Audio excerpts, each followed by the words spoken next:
नमस्कार दोस्तों, स्वागत है आपका अपने वीजी नॉलेज में। आज उस शख्स के बारे में बात करने जा रहे हैं जिसके नाम से बड़े बड़े गैंगस्टर्स खौफ खाते थे। जब किसी अपराधी को पता चलता था कि वो उसका रिमांड लेने आ रहा है तो वो अपराधी जेल में ही खुद को फांसी लगा लेते थे।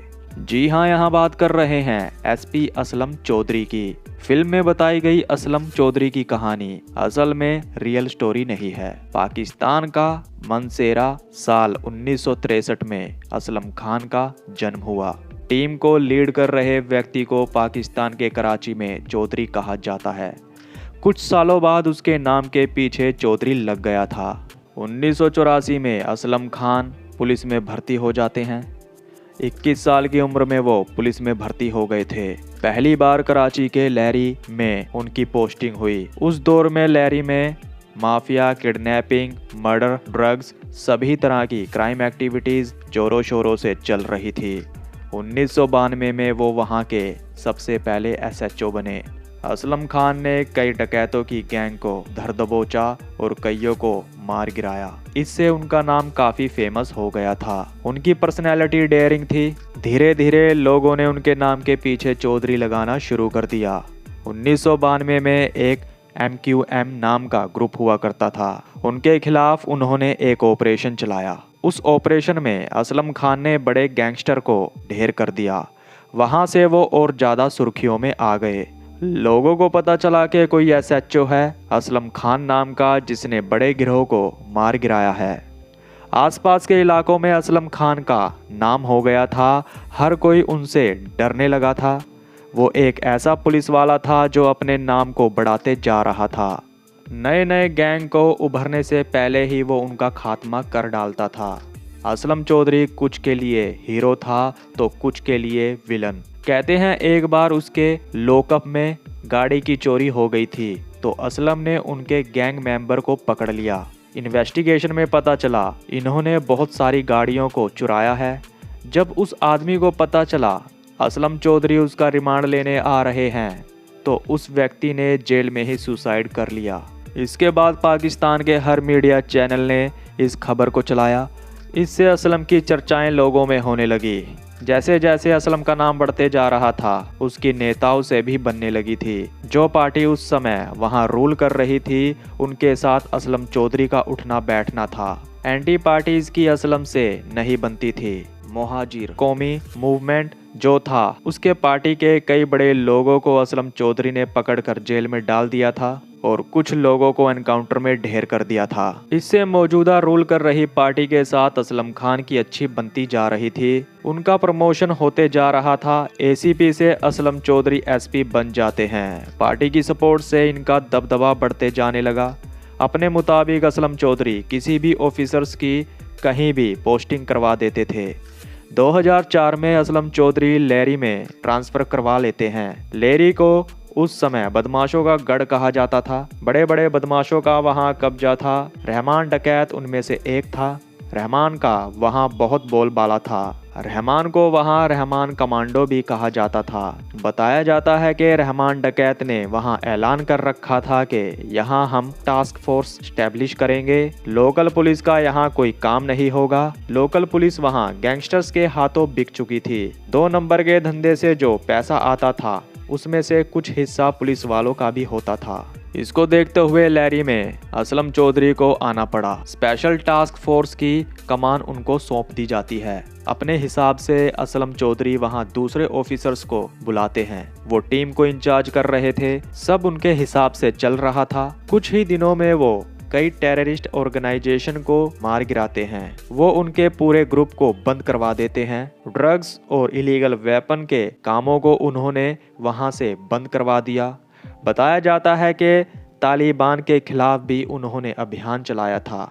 इसमें उनके कई पुलिस वाले मारे गए मगर असलम चौधरी पीछे हटने का नाम नहीं लेते। 12 जुलाई 2006 में असलम चौधरी को खबर मिलती है कि डकैत मसूफ बरौही रुका हुआ है तो पुलिस की टीम वहां पहुंच जाती है। उनको लगा जिस शख्स का वो एनकाउंटर करने वाले हैं वो फेमस डकैत मसरूफ है। एनकाउंटर करने के बाद पता चला कि वो मसरूफ नहीं था, वो रसूल बराक था जिसका क्रिमिनल एक्टिविटी से कोई लेना देना नहीं था। वो वहाँ का लोकल शख्स था। एनकाउंटर होने के बाद यह खबर मीडिया में बहुत चली थी। खबर के हर पन्ने पर असलम चौधरी की खबर थी कि एक बेकसूर को मौत के घाट उतार दिया गया। इससे सरकार पर भी उंगली उठने लगी। उस टास्क फोर्स को उन्होंने खत्म कर दिया। कहते हैं असलम चौधरी की इतनी चलती थी कि वो सस्पेंड जरूर रहे, लेकिन अगले ही दिन उन्होंने अपनी टास्क फोर्स को फिर से एक्टिव कर दिया। उन्होंने कहा, मैं सस्पेंड रहूं चलेगा, लेकिन टास्क फोर्स बंद नहीं होनी चाहिए। असलम चौधरी को जेल हो जाती है। कुछ साल जेल में रहने के बाद वो रिहा हो जाते हैं। वो बेकसूर साबित हो जाते हैं। इसके बाद वो पुलिस हेडक्वार्टर जाते हैं। वापिस से वो पुलिस लाइन को ज्वाइन कर लेते हैं। साल 2009 में स्टील टाउन में एक बहुत बड़ा एनकाउंटर हुआ था। जी हाँ, वो एनकाउंटर हुआ था रहमान डकैत का। बताया जाता है कि लहरी में एक गैंग वॉर हुआ था। एक गैंग ने दूसरी गैंग के लोगों को मार दिया था, जिसमें रहमान डकैत भी था। रहमान डकैत की डेड बॉडी को लाकर एसपी असलम चौधरी को दे दी गई थी। एसपी असलम चौधरी उस डेड बॉडी को कराची लेकर आते हैं। इससे कराची में उनका और ज़्यादा नाम हो गया। पूरे इलाके में असलम चौधरी के नाम का डंका बजने लगा। गैंगस्टर उसके नाम से खौफ खाने लगे, क्योंकि रहमान डकैत कोई छोटा नाम नहीं था, वो एक बहुत बड़ा नाम था। उसको एनकाउंटर में मार डालना अपने आप में एक बहुत बड़ी चीज़ थी। इससे असलम चौधरी का कद और ज़्यादा बढ़ गया था। गैंगस्टर से उठकर अब वो उनकी टास्क फोर्स टेररिस्ट्स की तरफ को रुख कर लेती है। कराची में तरीके तालिबान पाकिस्तान नाम की एक पार्टी थी। उस पार्टी से जुड़े कई लोगों ने पाकिस्तान में दंगे वॉर जैसे हालात पैदा कर दिए थे। सिचुएशन को संभालना मुश्किल होने लगा था, तो सरकार ने असलम चौधरी को इसमें उतारा और उनके खात्मे का ऑर्डर उसको दे दिया। असलम चौधरी ने वापस से एक टीम बनाई। असलम चौधरी और उनकी टीम की उन लोगों से मुठभेड़ हुई, जिसमें कई पुलिस वाले मारे गए। वो रुके नहीं। उस टेररिस्ट ऑर्गेनाइजेशन के लोगों को उन्होंने कुछ हद तक कम कर दिया। वो टेररिस्ट ऑर्गेनाइजेशन भी असलम चौधरी को मुंह तोड़ जवाब देना चाहती थी, जिसके बाद उन्होंने असलम चौधरी पर पहली बार हमला किया। उन्होंने एक बड़ा ट्रैक्टर असलम चौधरी के घर से भिड़ा दिया।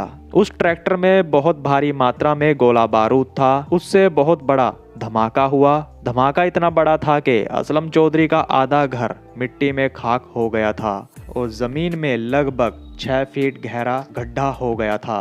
असलम चौधरी की किस्मत अच्छी थी कि वो और उसका परिवार इसमें बच गया। वो बचकर वापस आ जाते हैं। असलम चौधरी ने प्रेस कॉन्फ्रेंस की। उन्होंने उसमें कहा, इन्होंने शेर के घर में हाथ डाला है। 24 घंटे के अंदर मैं इनकी नस्ल खत्म कर दूंगा। इस धमाके के बाद शहर में हर जगह रेड डाली जाने लगी। एक एक करके लोगों को ढूंढकर एनकाउंटर किया जाने लगा। बहुत लंबे समय तक ये एनकाउंटर चले थे। इसमें बहुत लोग मारे गए। कहते हैं 100 से भी ज़्यादा असलम चौधरी के नाम पर एनकाउंटर थे। असलम चौधरी अपनी टास्क फोर्स के साथ रहता था, तो भी वो पुलिस की वर्दी नहीं पहनता था। वो सफ़ेद पठानी में रहता था, हाथ में सिगरेट होती थी। मूवी में भी यही लुक दिखाया गया है।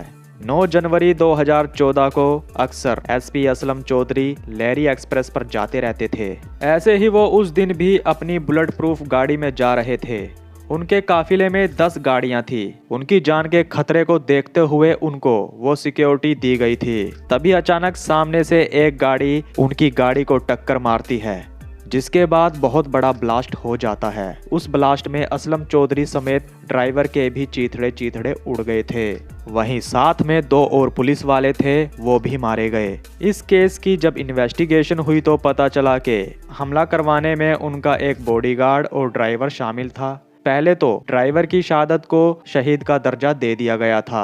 बाद में पता चला कि ड्राइवर, जिसका के नाम कामरान था, वो और उसका दोस्त इमरान भट्टी, जो खुद की एक ऑर्गेनाइजेशन चलाता था, उसका भी एक टेररिस्ट ग्रुप था। ड्राइवर और इमरान भट्टी ये दोनों बचपन के दोस्त थे। मरने से पहले कामरान अपनी फैमिली को बोलकर गया था कि उसने इंश्योरेंस करवा रखा है। वहीं ये भी बोलकर गया था कि मेरी डेड बॉडी को इमरान की डेड बॉडी के साइड में ही दफन करवाना, और ऐसा ही किया गया था। असलम चौधरी को पता था कि उसके साथ एक ना एक दिन ऐसा ही कुछ होगा, लेकिन फिर भी वो पुलिस ऑफिसर डरने वालों में से नहीं था। वो एक खतरनाक ऑफिसर था। बताया जाता है उसने कई फेक एनकाउंटर भी किए, कई उसने सरकार के कहने पर किए। उसका आगे चलकर पॉलिटिक्स में आने का प्लान था, मगर उससे पहले ही उसकी मौत हो गई। मूवी आने के बाद उसकी पत्नी का बयान आया था कि रहमान डकैत को इतना बड़ा नहीं था। रहमान डकैत को मूवी में बड़ा दिखाया गया है। इससे बड़े बड़े एनकाउंटर उसके पति ने किए हैं। मूवी में उसके पति को रहमान डकैत पीटते दिख रहा है। वो कहती हैं ऐसा कुछ नहीं हुआ था, बल्कि उनके पति ने उसको एनकाउंटर में मारकर अपने साथ ले आए थे। तो दोस्तों, ये थी एसपी असलम चौधरी की जिंदगी से जुड़ी कुछ बातें। अब तक के लिए इतना ही। तो नमस्कार दोस्तों।